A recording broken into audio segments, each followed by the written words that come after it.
Na mimi jina langu naitwa Muhammad Hamisi Mwachumba.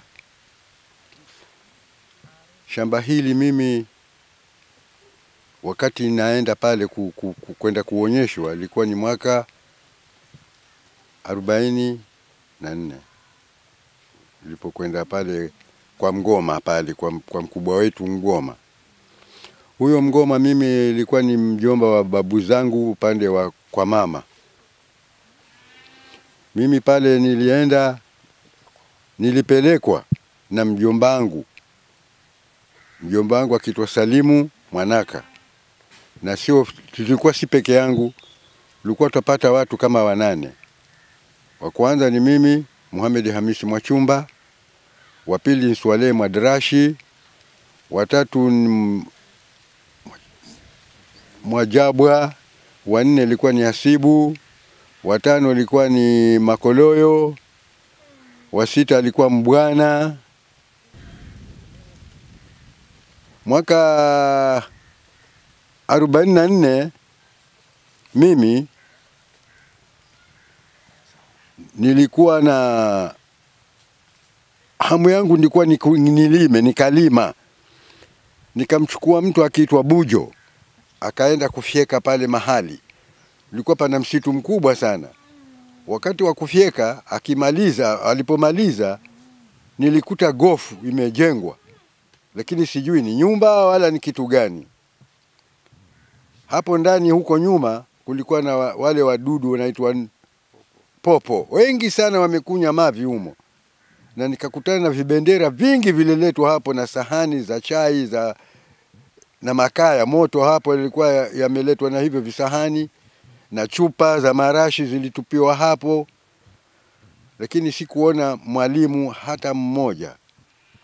Lakini mbele za hiyo gofu nikakutana na kaburi. Na kaburi hizo ilikuwa za Mgoma za watu wake. Alafu kaburi moja ilikuwa mbele za msikiti. Hiyo kaburi hiyo kwa vile mimi sikusoma, yuko mtu wangu ataisoma hiyo kaburi.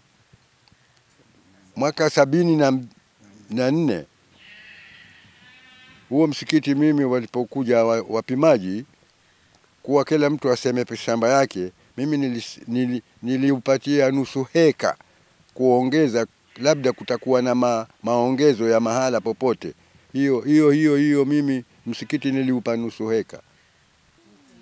Kwa fasaha shamba lile mimi na total date. Shamba hili mimi na karatasi zote ambazo zinaambatana na hiyo total date. Na nilipigania mimi mwenyewe, siko kupawa na mtu wala mimi mwenyewe. Mimi sikunyakua ardhi ya msikiti sikuinyakua. Na huo msikiti wenyewe pia uko ndani ya hiyo shamba yangu. Lakini mimi yatamalizwa na mtoto wangu mwingine. Hii shamba ambayo tunaipigania ni shamba ya mjomba wangu. Mjomba wangu alipewa na babu zake kutoka kwa mama yake. Hii haki ni haki yetu sisi sote. Kutoka kwa mjomba mpaka kwa vitukuu vya mjomba. Hii haki ni haki yetu.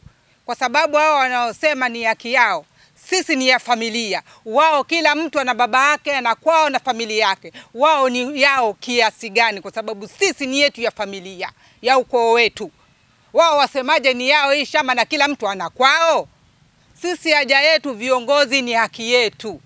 Mnyonge lakini haki yake mpe. Tunataka haki yetu. Mimi naitwa Biimu wa Ramadhani Mwamatata.